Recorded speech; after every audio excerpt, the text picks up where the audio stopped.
Welcome, everybody, to a very special episode of this podcast. My name is Rico Wyder, and you're probably very surprised to see and hear me instead of our regular host, Björn.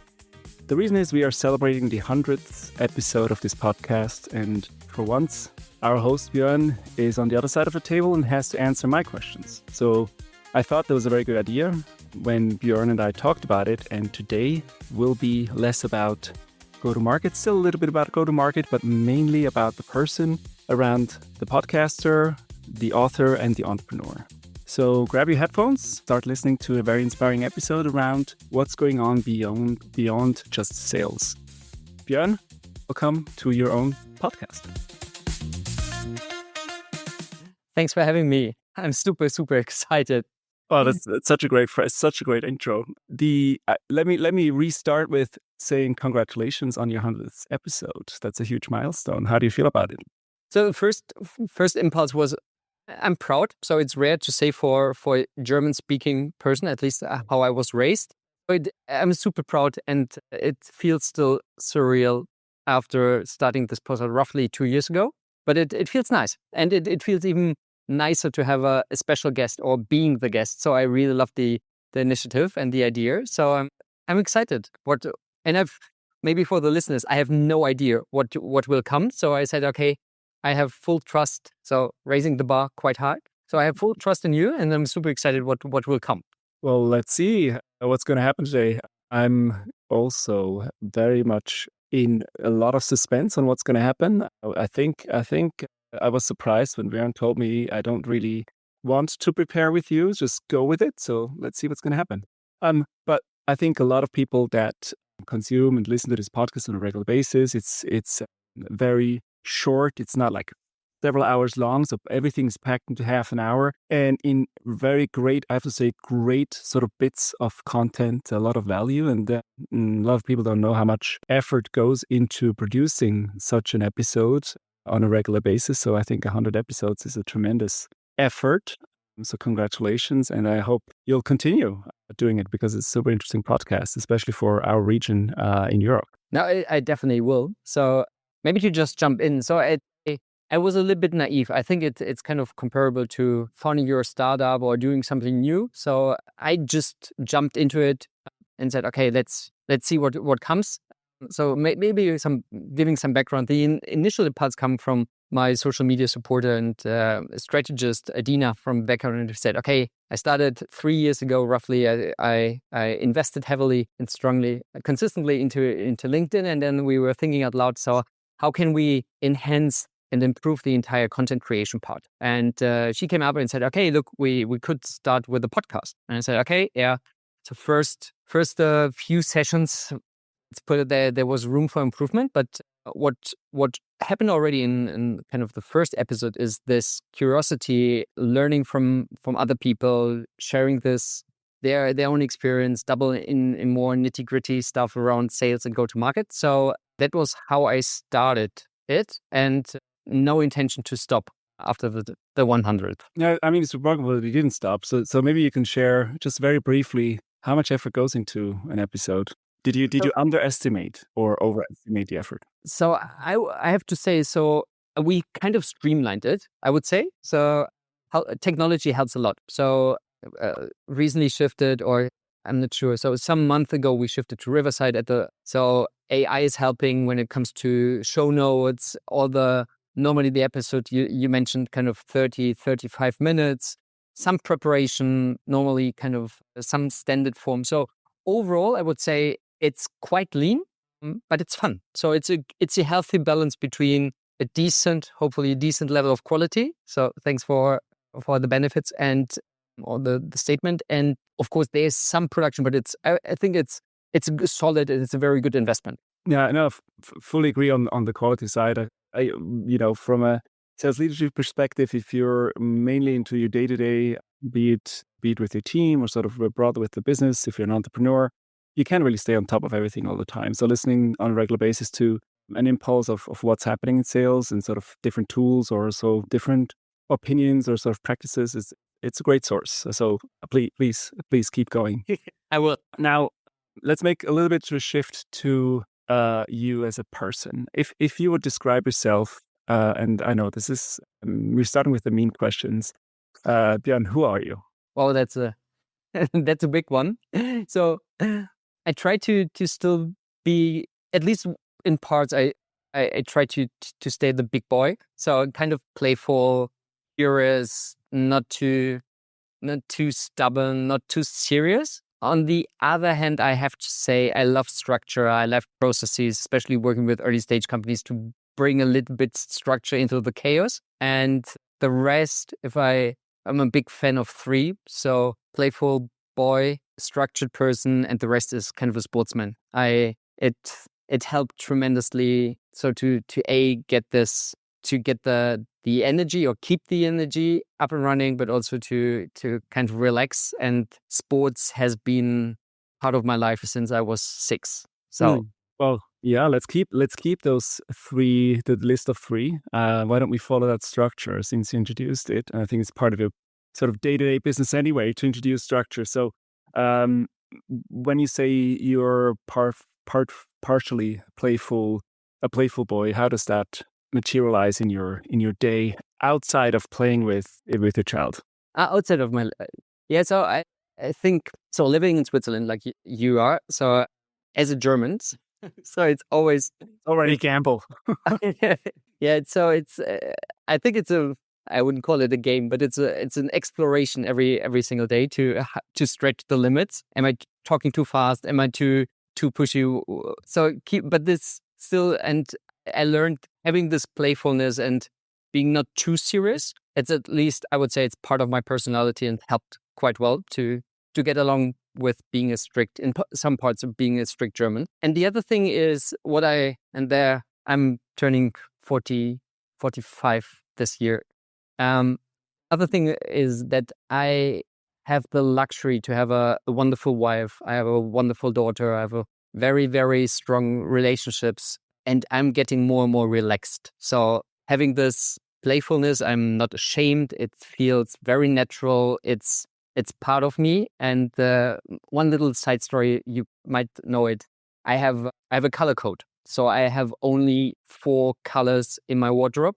So blue is the dominating color, white, and then there comes the playful yellow and red. And everything is kind of checked with these color codes. So Do you also make that part of your daily sort of emotional state? What do you wear? Like, do you wear red if you're more aggressive and yellow if you're, I don't know what they stand for, but no, you know what I mean, right? Sort of, does that express in your day-to-day emotion state? no, but I would say that normally, so I'm a huge swatch lover. Either I have a colored swatch for the ones, so this is the blue one. Either I have colorful socks and or shoes. So I would say that it's rare that you won't find any kind of playful color. So you will find every single day, you will find a playful color Very nice. within my dress.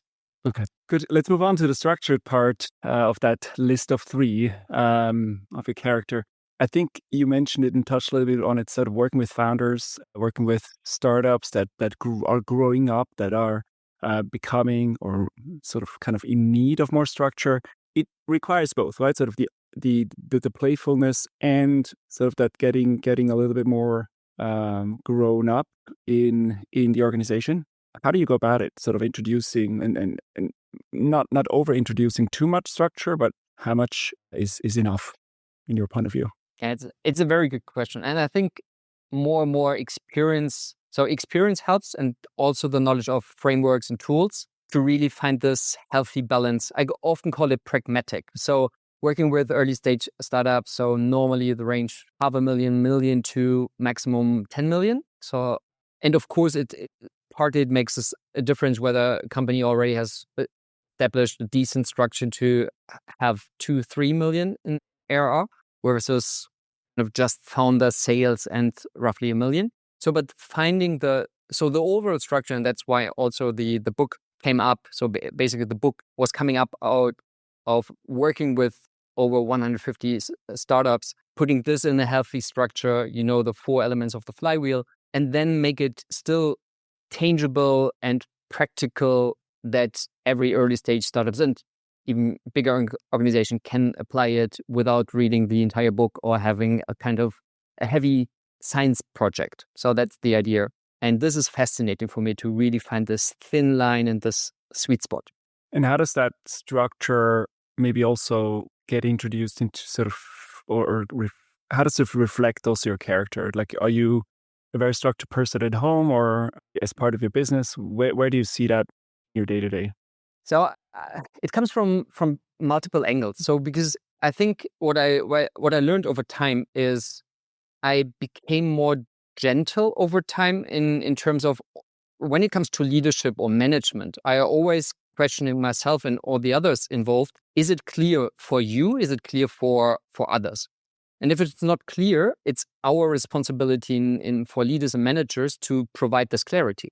Because if I have why do I founded 3 companies and rarely worked with classical or within classical organizations is that I rarely had good or extremely great leaders. And I always was questioning myself. So what can I do to improve leadership? And structure helps, clarity helps. And then consistency to be applied. But structure is the fundamental piece to keep this consistency, but also this clarity and, or to rephrase it in a positive way, to build up this setup for success or the foundation everyone knows about, agrees on, and then can execute in a much easier way. Yeah, I see. I thought you were saying I'm planning my playtime with my child, so in a very German fashion.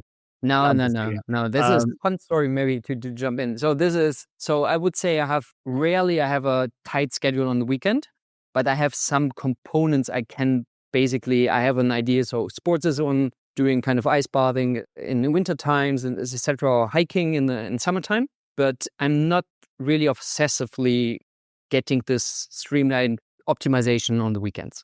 Yeah, that's good. I mean, you mentioned consistency before. Let's move on also to the sports part, where consistency and discipline is basically key. How do you incorporate that into your day to day? I assume you train quite a bit. So personally, yes, I have this kind of funny Udli challenge. So Udli, every single week I at least climb once or run to Well, for the listeners, Uetliberg is the house hill or house mountain of the city of Zurich. Yeah. Yeah, that's a So keep funny. going. I would say the Swiss people call it a hill, or the other people around the world without living in the mountainside or near the Definitely mountain would high call and it that. steep enough that you get out of breath for sure. So yes, Yeah. not a hill. No, it's more than 400 meters in height again. So just to give you a little bit perspective. So this is kind of set. And then there are some other routines. So I have a daily 8-minute personal Tabata. So some little elements, nothing super fancy, but some routine and consistency. Now, to basically build a little bit of a bridge over to sales and go to market and sort of your daily business, I wanted to ask you, where did it all get started? Or maybe even further in the past, what was your first job? Actually, the first job I can recall was at the age of 14 or 15. I was working in a kind of, during the summer holidays, I was working in a manufacturing company. I had to kind of some heavy goods, and I was packing and relocating them, and was kind of classic. Yeah, Like a what summer you job? do on some holidays. And the first, and I think that's very vivid as of now is, so I had this kind of worker been there for years, and I was super motivated, and that person said, okay, relax, so don't so keep it slow, because you ruin my rhythm. And Exactly. Don't make no, no, everybody no, else no. look bad. Exactly. So I thought, okay, so physical work, it's not my cup of tea. So that was a huge boost in when I came back to school. I was pumped in learning. So that was really kind of eye-opening stuff. And I had it already quite early on, this kind of, I'm not a kind of 70-80% guy. I cannot stay short. So that felt really, really awkward. Mm. And what was your first job in sort of a go to market function?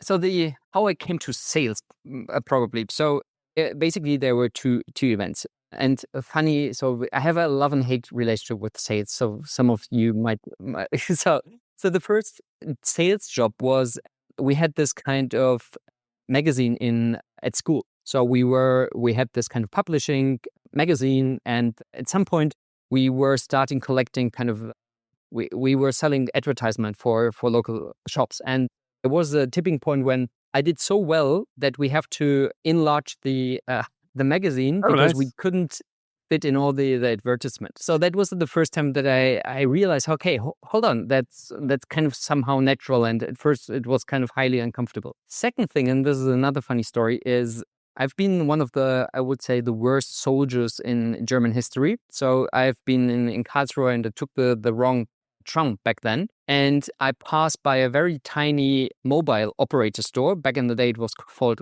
Fiat Intercom, now O2. And I was so bored out of military service, and still back in the day, I was forced to attend, that I applied in parallel. So because I had free time at roughly 3 p.m. and I got accepted. So it was in the late 90s where everyone was waving with a kind of identity card, getting a mobile contract. I was selling mobile phones and contracts for, I think, 3 months without having a mobile phone. Based on this, I got a kind of a mix between study and placement with O2 and started a career, because formerly I intended to do a kind of a bank training. So I was on a very traditional path based on the education I got at home. But then everything changed and I moved to Munich. So and that was still sort of at a very young age when you were selling mobile phone subscriptions or SIM So cards, that was right? 18 And after straight love after A levels. Yeah. do you remember what drove you at it? Like, not really a sales question, right? So, of you selling every day, making commission, I guess. Like, what was the thing that although you sort of had a love-hate relationship, what kept you going? What was the intrinsic motivation or extensive motivation for it? That's a very good one. So it boosted my self-confidence tremendously. So I wasn't caring about the money. I loved basically the process between meeting new people, random people across in that tiny little store. So it was fascinating to get these people to know, and then selling them in 2 minutes, 3 minutes, 10 minutes, something with kind of, back then it was 12-month contract. So this curiosity, this variety of different characters, and then listening to them, and I had a good conscience to sell this kind of contract. But that process, that was what was driving and motivating. So And also it still drives me. the So that's education why I part. do, sorry to interrupt. So this still drives me why kind of B2B sales is, in contrast to transactional sales, is so fascinating to really properly discover the needs, get then, if you have a problem solution fit, really doing something good. It sounds kind of a little bit naive, but this is still the fascinating process between being curious, listening, and then finding a kind of ideally win-win solution. Mhm. Yeah, I mean, that would have been my next question. It's great to hear that you're still, fascinated by the same or so driven by the same. Sounds like that's the red thread throughout your different stages, right, of your career. You mentioned your family before, and one of the posts you made on LinkedIn around Christmas, New Year, or I guess before the holidays was, I'm going to be away. Actually, it was a very good hook. It started with, I'm quitting LinkedIn. So everybody's like, what? Can't be. Björn is quitting LinkedIn. But of course, that was just to get more attention, which is, Yeah, I mean, guilty. kind of Guilty. needed, right? No, but you did, yeah, you were quitting LinkedIn for a few weeks as you shut off social media. And I have a feeling, sort of knowing you do that quite often, not necessarily this shutting off, but rather taking your breaks, recharging. And I'm pretty sure your family is sort of also beneficiary of that. How do you decide when to recharge, and what would be your recommendation for everyone? How often we should do it, and sort of and with what approach? Yeah. So to be absolutely frank, I wasn't in a good place in December Mhm. at all. So objectively looking at, everything was fine. So record year in revenue, great clients, great success, first book published, nice development in podcast downloads. So everything was fine, but I was tired. I was realizing that I would say I was on the edge of getting a burnout, in terms of I was present but I wasn't. I spent time with great friends but I wasn't present. I didn't properly care about people in the way I want to engage and be present. So this was kind of a very serious warning, and I said, okay, this is not good at all. So, and then I'm a big fan of drastic measures, and I meant it in terms of quitting LinkedIn. I think it was 15, 16 days, and I never came back, and it was marvelous. It was really, really good. So, and the other thing I realized during the break 2 years ago, I started doing prayer run, and it's the one of the most intense but also rewarding and relaxing times I've ever experienced, because it's this. And partly I just walk fast or hike fast. So it's not just that I'm in that regard, I'm not looking at the watch, but it's this combination between activity, fresh air, nature, scenery that helped me, even with 1-2 hours, do this relaxation. And Mhm. if you ask me to pass over any kind of advice, I think it's being kind of this consciousness and awareness that don't have your full capacity in terms of energy. And I know it's super, super hard for everyone, especially with family and young kids. But it starts with the awareness, and then find something which brings you, ideally in a short way of time, this kind of relaxation, or at least where you have this intense feeling of, whoa, this is helping me. And it can be everything. Can be meditation, can be sports, can be, some people read, but to try to find and navigate through in these intense times to find something, some activities and or time to relax and recover. Do you also have that sometimes when I go on vacation, just for 1 week, I come back and I still like throughout the week, I'm still thinking about business there. But if I take more than a week off, I feel like after the 10th day, it's really, I'm really starting to forget stuff, and I'm worried that I won't remember when I get a return, right? So before I go on vacation, I write down sort of the most important things that are still on my mind. But it's usually the second week that really shuts everything off, and where you can really relax. Yeah. Do you experience that as similarly? Yeah, that's the tricky part, because so one of the key learnings working with early stage startup and my clients is that consistency working on a weekly level is a true game changer. So this is kind of this is the only thing which holds me back to really have this 2 weeks entirely being off. That's why except this period around Christmas, it's normally working very well that I get half a day during the week, that I find my rhythm. So we talked about the kind of weekly run. We talk about some times of relaxation in between. So I always try to find this healthy balance, that I don't need these kind of 2 weeks time, and find something which is more digestible and keeping still the rhythm with my clients and my work. Very good. But we'll see how this goes this year.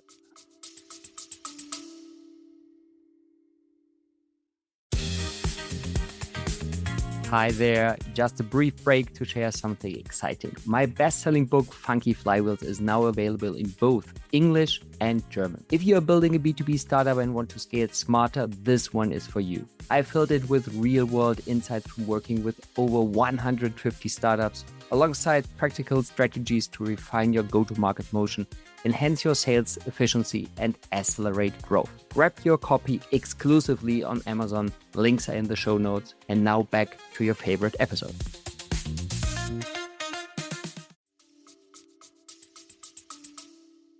Yeah. Now you have your book came out last year, and you are also talking about the release of the English version, right? So flipping around, like I'm looking after my family and my kids, like what drove you? Why, how crazy are you to start writing a book? I'm pretty sure that didn't eat into your business hours, but rather into family time. How did that go? No, actually, it didn't. So that was It the didn't? no, What no, did you no, into? no, no. In So your weekly run? now I had so that was part of the deal with my wife. So there was very rarely there was an interference or a conflict with family time, but actually I blocked tremendous amount of work or working hours for the book. Okay. So, but that's on a practical level. So maybe just one sharing. So, and I'm hearing it from a lot of authors. So at first I was thinking, okay, it's 200, 220 pages divided by X amount of time, good to go. and it's not happening like it. So I had a really tough time, or to rephrase it in a positive way, the learning curve exponentially grew during writing this book in terms of how to structure my day. And what I came up with, I needed 4 hours of uninterrupted work to get coffee or two, but don't have this kind of being stressed after 90 minutes or 120 minutes to jump into the next meeting. So that helped. But answer your bigger question. So I have a decent study degree. So officially I have a master, but I never felt that I have proper education. So there was a time where I was thinking an MBA. Then some of my friends, they did a PhD, and I always was curious to especially turn sales and go to market into something digestible, but still have this building up structures, frameworks, etc. And then I came up with this 4-element flywheel, and naively I thought, okay, let's write a book about it. So I got some good timing with a publishing house, got support there. And then I just had 4 pages, 7 pages, or something like that. So as a lot of founders, it was great that I didn't scope or wasn't able to scope the entire, so what am I doing? Then I kind of kept on working, had half time, passed it over, and then finished it after roughly 4 months. And the motivation behind that, I would say curiosity and this kind of hunger, also working a little bit more on frameworks. And the other thing, I want to write this book to give something back to the ecosystem in the German-speaking area, because I would have loved reading this book when I was starting my first companies. I would have loved to pass it over 10 years ago. And so far, the feedback is nice to see people working with it, reading it through, finishing it. So I think it's rare for any kind of business book that people read it from the beginning till the end. Yeah, no, it was I have to say it's a great book, and I think when it launched in German, my LinkedIn was flooded with people posting about it. So yeah, it was you had a moment there it was almost like DeepSeek this earlier this year when everybody just talked about that thing, right? So you got popular and trendy for that launch. That was really good. Yeah, I got lucky. So I had a huge support from the community and the ecosystem. Yeah. So thanks again, guys. I agree. Good. I got one question that you've asked somebody else in some of the episodes that preceded this one, and I thought it actually is a really good question. What are you proud of? See, you're asking these other people. Now you have to answer them. Yeah. No, I knew that it will backfire at some point. No, it's a great question, Rico. So thanks. So actually, there are some parts I'm actually proud of. So, but the first thing pops into my mind. So I always wanted to master a dedicated field of expertise, and diving into looking at the how to again structure and kind of find some frameworks to a little bit more guidance or a little bit more pillars into how to orchestra go to market. I would say that I'm proud at the current stage where I am, with 2 books, decent authority, working with amazing founders. Can't hear you anymore, Björn.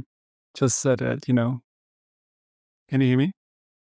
Oh, I pushed the wrong button. Let's leave that in. Damn. Okay, let's. Who's the lady? Who's the person that supports you to make this podcast happen? It's Dina. Dina, I'm Thank you, sorry, I Dina. pushed the wrong button. He pushed the wrong button. Please leave that in. It would be splendid. Right. I think you can be proud of where you're at.